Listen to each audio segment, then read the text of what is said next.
rested, rotated. Ruthless. Yes, that is the title. That is how to sum up this entire match, this entire beatdown of Valencia in just 3 words. But there's a lot more to talk about with this match. Barcelona scored some good goals, as well as Valencia. They look like a team that is definitely going down this season. If before this match you didn't know it, after this match you certainly do.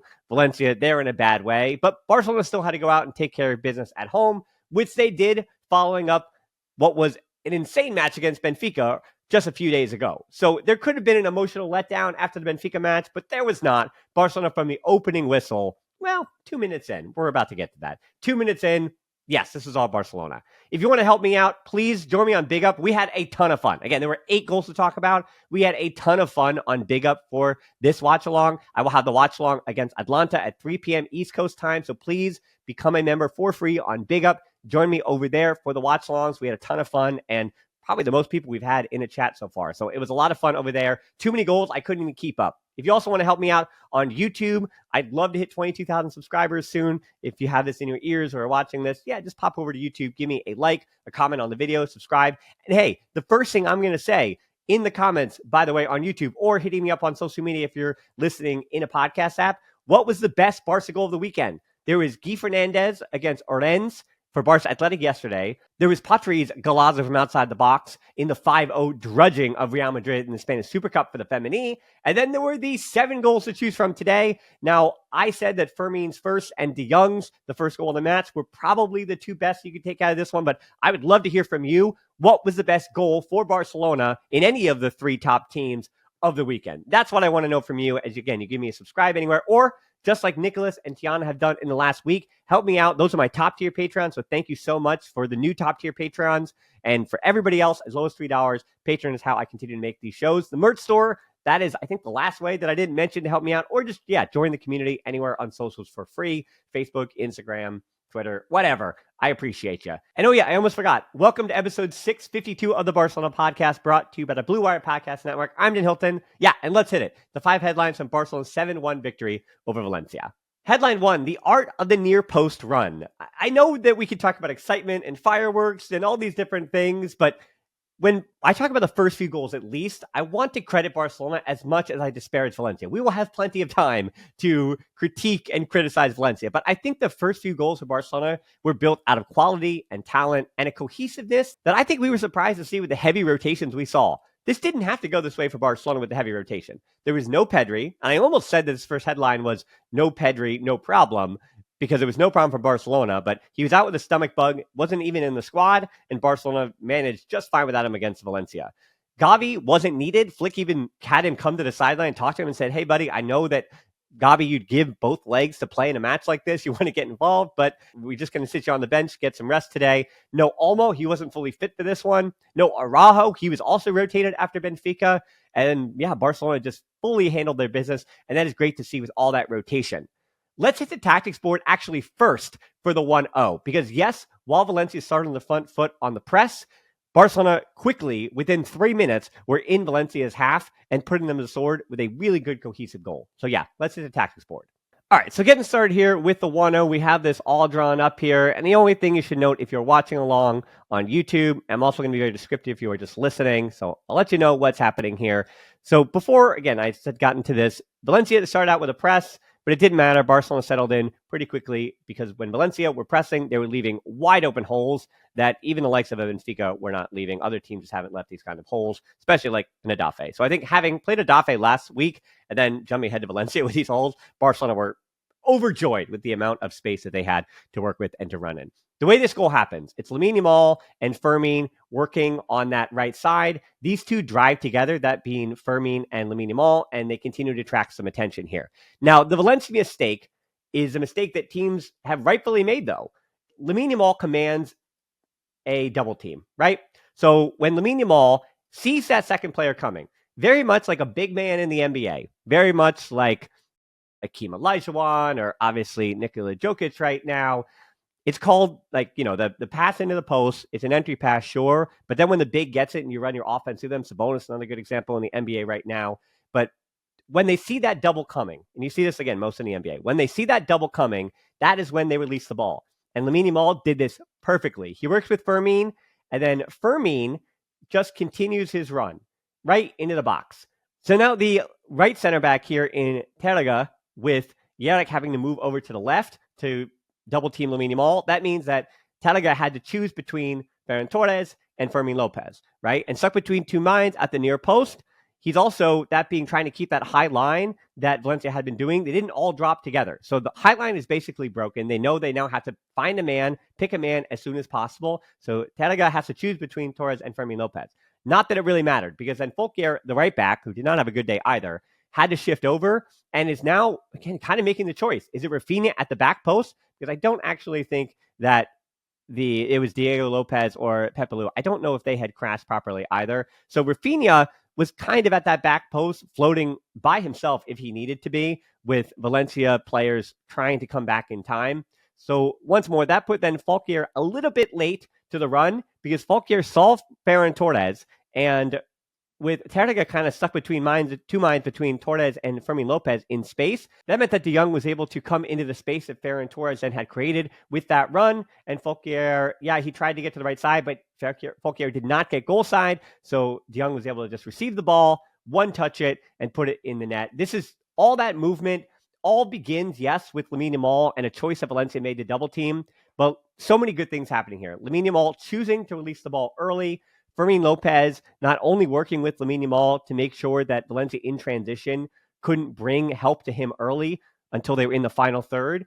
Fermin Lopez continuing his run, which meant that shifted the entire Valencia back line over. So the right center back wound up being shifted over, caught between two minds. Ferran Torres makes that near post run, makes the space for De Jong to come in behind. Folkier had to move over, but was also still late to it because Rafinha made the perfectly timed run along with De Jong and Ferran Torres. This is a beautiful team goal from Barcelona, and it's lovely to see. And if I'm Valencia, I'm watching this goal, and I'm saying we are in for a world of hurt today, and that wound up being true.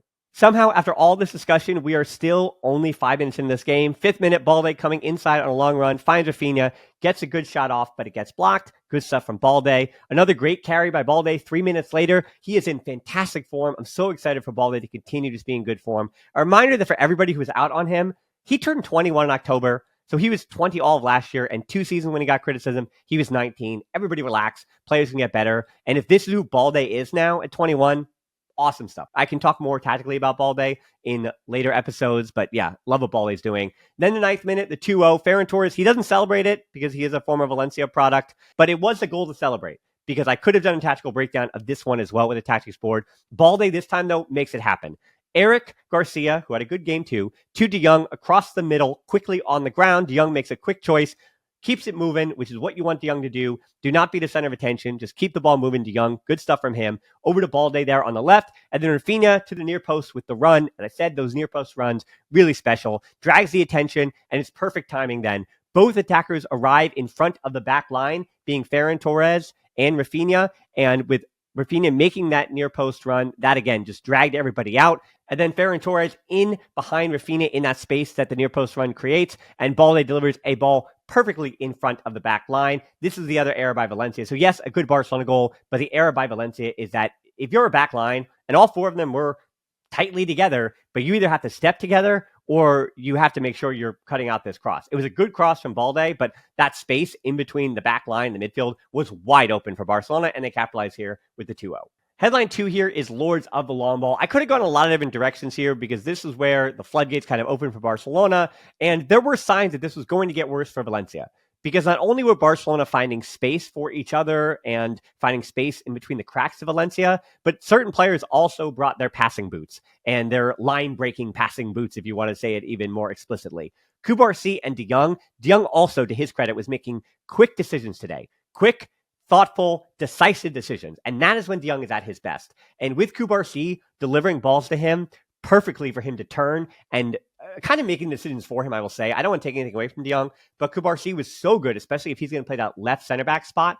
He then, that being De Jong, can benefit from the passes from Cubarsí being just so crisp. I know I already made a basketball comparison, but the other comparison I like to make is the passing in basketball, the same thing. If you can, right to a shooter, right on the seams and you give him the ball where he wants it in his shooting pocket, this is kind of what Kubarsi was doing for De Jong. He was delivering the ball to his feet in his passing basket. I know that's not really a thing, but Kubarsi was delivering the ball to De Jong in spots and he could do something. And I really like just how well those two are working. And I think that partnership also kind of unbalanced Valencia because now it felt like everything was happening too quickly for them.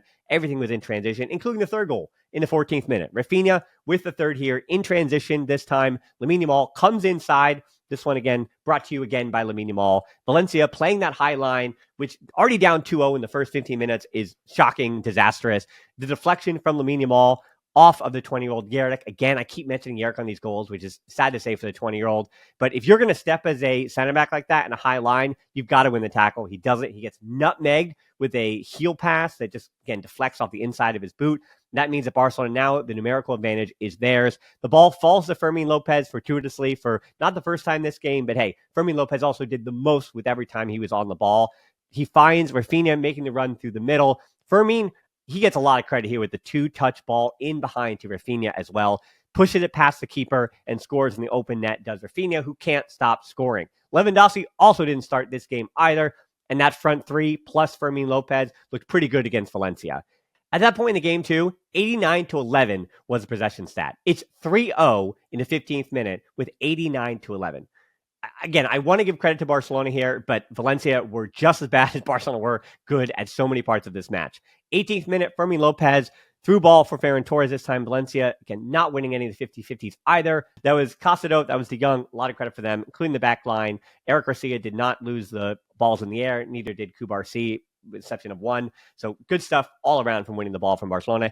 And then Casado, as I said, with some really important tackles as Valencia fought for it. One came inside his own penalty box. Now, detractors of Barcelona will cry that this was a PK for Valencia. It could have been a penalty, maybe, but Valencia doesn't get the call. Ref says play on. And I think that one was really close to saying that Casado did get the ball enough where you don't call the foul here. Then the 24th minute, here's the 4-0. Fermin was maybe offside, but just barely on the initial look. What a ball, though, from Kubarsi. This ball alone from Kubarsi was good enough for the ref to overturn this and VAR say, yeah, he was actually onside. But when they looked at it, being VAR, Guy was the one who kept him onside. So Fermin Lopez scores his first goal in the Liga this season. Great to finally see that happen for him. Is he going to be a goal-scoring threat for Barcelona for the remainder of this spring? I mean, maybe all this was confidence for him. And playing Valencia is a really good way to get your confidence. So hopefully Fermin has gotten his confidence back. And as I said, the way that Kubarsi set up De Jong for success, same thing here for Fermin Lopez. This pass bypasses 7 white shirts over the top from Kubarsi. That is a way that a center back playing on the left side or the right side can set you up for success. And speaking of Kubarsi, Top 5 on Friday, so less than 48 hours ago, I had one of my headlines because Kubarsi just celebrated his 18th birthday last week. I had a whole one of my top 5 pieces of news just about his birthday as an excuse to talk about Kubarsi and his passing and just how amazing he's been for Barcelona in the last year. He's as incredible as Lamine Yamal is as a right winger. Kubarsi is as a 18-year-old center back. I know it sounds crazy to say that, but look at what Kubarsi does for this Barcelona side.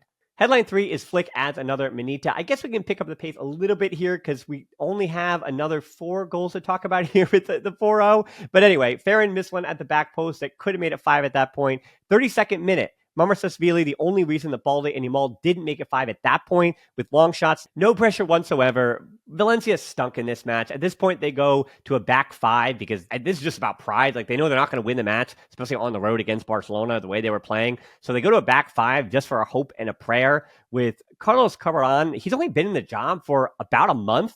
And to know that you're probably already on your way out, it's been 9 managers for Valencia. And yes, they had some repeats there, but 9 managers in the last 6 years since Marcelino left in 2019. And by left, I mean was probably sacked a little bit too early. That sacking by Peter Lim of Marcelino in 2019 is one of the errors in Valencia's history. Honestly, just the last few years have been a disaster for them. I almost felt bad. Like, I do want Valencia. You know, Valencia and Barcelona, maybe it's just the paella that is that kinship. But no, Valencia has a really good, proud history in the Liga, and I'd hate to see this club go the way it is, but that's what happens when you have an owner who's just driving a club directly into the ground. On the other side of things, speaking of things that are negative, I guess, Szczesny, the really only one negative thing other than that goal we'll talk about in the second half. Szczesny, I was asked in the Big Up chat, why is he starting this game? My thought is that, well, Flick said 1, he kind of came out and said it. This is why the reason for Szczesny starting is that he doesn't want to lose the player. Against Benfica, it may have shaken him a little bit, and he doesn't want to lose him in case he needs him. My question, though, is Peña going to start against Atlanta midweek because he didn't start this one or Benfica? And with the errors of Szczesny, is that Peña with a week and a half off, is he just going to step in? Well, I guess he did play Benfica because of the red card. So I guess Peña would be confident to come into this one, that being against Atlanta. Okay. And so maybe Peña would be more comfortable just coming against Atlanta. He'll be ready to go for that. And again, goalkeepers always be ready. So I'm not too concerned about that. But I'm thinking that Szczesny got the start today because Flick did not want to, stir things around, and he figured like they were going to get a win against Valencia, so he just went with Szczesny. But then Szczesny even made us question that, because Szczesny does get really lucky on what should have been a PK for Valencia. Fortunately for Szczesny on the other side, Gaia fouls Koundé. It goes to VAR, and the ref and VAR agree that it was just too much excessive contact. Whether or not he even touched the ball, it was so quick, so bang bang, that too much contact on Gaia, on Koundé. It nullifies what was a clear yellow card, a clear penalty. He clearly brought down the Valencia attacker, and that one's on Szczesny. So even though it doesn't wind up leading to a pen, that then, in theory, would have been 3 pens in 3 matches for Szczesny, and that, as a goalkeeper, is just unacceptable. Even if you were just retired, it has to be better. I don't know what the criticisms that people are giving of Peña. If you are pro Szczesny starting or being the regular starter, I just don't know how you can go forward and say that it's got to be Szczesny over Peña. This is just too many mistakes from Szczesny since he arrived at Barcelona. On the other side of things, let's be positive again. Lamine Yamal having some fun in this match. There were so many of those little moments that I didn't really put in my notes that just Lamine Yamal was having his way with the left side. And poor Jose Gaia. He will be a first-team player somewhere. I can't imagine he's going to go down with Valencia. I know he's their captain. I know he's the talisman of this club, but I don't know how he continues his career out. He has a few more years left in him, too. So I don't know how Gaia sticks around at that left-back spot for Valencia. But he also had a pretty tough day with Lamine Yamal. Lamine Yamal going from midweek, struggling against Benfica, to what he just did here against Valencia, night and day. 5-0, first half stoppage time goal. Lamine Yamal, a beauty of a pass to Rafinha. Lamine Yamal, this is awesome, who hits the crossbar, that being Rafinha. Then it falls perfectly to Fermin Lopez for the putback. Brace from Fermin, as I said. Nice one-touch finish, too, and into the direction of the goal. A lot harder than it looks to hit that one time. The first 2 goals in the Liga, as I said, for Fermin Lopez and Yerek, tough for him. He keeps Rafinha onside. This is a first half Manita for Barcelona. The first time they scored 5 goals in the first half of the Liga game since 2015 against Getafe under Luis Enrique. And I don't want to jinx it. I don't believe in jinxes, any of that stuff. But it is good to note the last time that Barcelona had a first half Manita in a season, they did win the treble that season with Luis Suarez and Neymar. And who is it? Oh, yeah, Lionel Messi. Xavi also had a goal in that one as well. So yeah, a little bit of fun history to talk about with a first half Manita, and this match was already over at halftime. Our last 2 headlines. Headline number 4, can't keep a clean sheet. I don't mean to be negative, but they didn't keep a clean sheet. Barcelona, on this kind of day, you want to keep a clean one. I already criticized Szczesny a little bit, but yeah, we have a goal to talk about. Barcelona did have other chances to make it 6 in the beginning of that second half, but Valencia had a lot more, we'll say, to lose in this match by being continually embarrassed there on the road. The 5-1, though, does come for Valencia. Hugo Doro's goal puts a damper on the festivities, as I said. Eric Garcia, I'm not blaming Eric Garcia for this. I'm blaming him the way I blame any other defender. So it's not like I'm saying, Eric Garcia, this is on him. There was blame to share on this. Eric Garcia doesn't close down the man fast enough. I feel like he could have rounded his seal to the man so that he could not cross it a little bit better. Instead, he makes a straight dive right into the player. And if you're going to do that, you've got to go in for the tackle because you've already given up the angle to the goal line. So either make the tackle and don't give up the PK, which I think he's given up, that being Eric Garcia, enough PKs in his time, maybe in the back of his mind. So he didn't go in for the tackle, nor did he make a rounded run to support that near post run and to support the goal line. So because he didn't do that, a little bit of an error on Eric Garcia, but I'm also splitting hairs here as to why this goal goes in. Because on the other side of this, Szczesny and Kubarsi don't protect your near post. Goalkeeper or other center back, you got to protect the near post there. Barcelona in transition also. The midfield, they shouldn't get beaten as quickly as they did. So all of those different things, a lot of blame to go around. I'm not just piling on Eric Garcia. So his goal scored by Duro.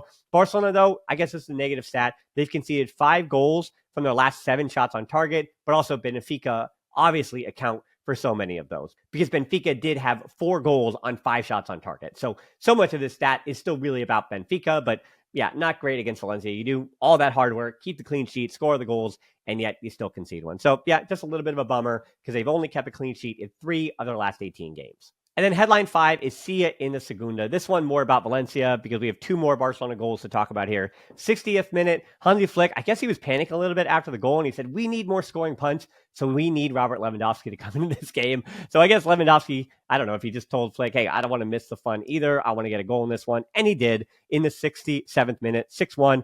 Lewandowski comes into the party. Gerard Martin joins him for Rafinha and Balde at that point. And then Fermin Lopez between the lines. Valencia has so much wide open space between the lines. This is just frustrating for manager, fans, whoever supports Valencia. I'm so sorry to you. He finds Lewandowski between the center backs. That does Fermin. 2 touches into space, finishes across the goalkeeper. That was goal 100 for Barcelona under Hansi Flick. Also, they would obviously score 101 soon after. Casado looks like he just pinched his groin a little bit in the wrong way. Hopefully we get a good update that he is totally fine. Did give me a scare for a second there. 71st minute, Lamine Yamal and Koundé off for Pau Victor and Hector Fort. Like for like swaps. Then 73rd minute, just offside on the initial pass. Balde so close to scoring their 7th at that point, but 76th minute, it's 7 anyway. Ferran Torres helps to make it 7. He does not get credit for it. He wouldn't have celebrated, I know, but this is an own goal, so really nothing to celebrate for anybody as a 7th is scored by Barcelona. De Jong with the dummy. De Jong, as I said, really good today. Really happy with De Jong's performances over the last month. And this role for him, he's not a starter. He doesn't start over Pedri or Gavi. And he doesn't really start sometimes against Casado either. So having De Jong being a rotation piece like this and playing his best in the position he's playing against a team like Valencia, really good stuff. I really hope that De Jong is not playing with confidence. I think what is turning into not an essential player, but a significant part of Flick's project. And that's cool to see. Torres' first attempt gets blocked. Second attempt is a deflection. Terraga gets credited with the own goal. Tough day for him as well. Yerrick in the 78th minute put the unfortunate cherry on the top of a very doomed Sunday on his day. He missed an absolute sitter in front of goal, and he was subbed off soon after that. Then the 78th minute, Paul Vittori on as the last sub for De Jong.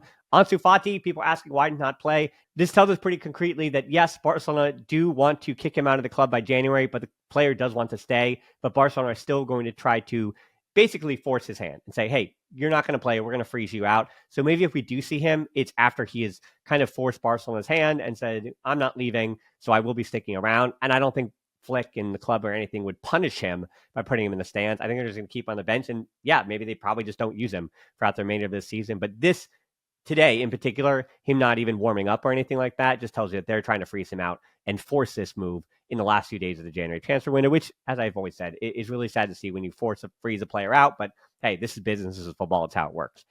Again, I want to remind you what I want to hear from you in the comments if you're still here. I want to know what the best Barca goal this weekend was. Barça Femení winning the Spanish Super Cup with a 5-0 over Real Madrid. So that means both Barcelona, both the Femení and the men, dominating Real Madrid in the Spanish Super Cup finals. Awesome stuff from both the men and the women in the Spanish Super Cup finals over Real Madrid. But Patri's goal, I thought, was the best of the bunch in that one. And then, as I said, Guillermo also had a banger of a goal against Orange yesterday in a 1-1 draw for Barça Athletic. And then you had the 7 today to choose from. So let me know what your favorite goal was of the weekend for Barcelona. And please, please, please join me on Wednesday, 3 p.m. East Coast time against Atlanta for the watch along on Big Up. We had so much fun today for this one, especially so much to talk about. You could watch me not only talk a mile a minute, but wind up getting so delayed with my chat that I had to go back after the third goal was scored and answer questions from the opening kickoff. That's how far back I was in the chat because of how much action was happening early in that game. So that was fun to see. I hope you join me on Wednesday for that one. And as always, until next time, especially when Barcelona continue to score 101 goals in a season, we will talk to you as soon as possible for Sparta.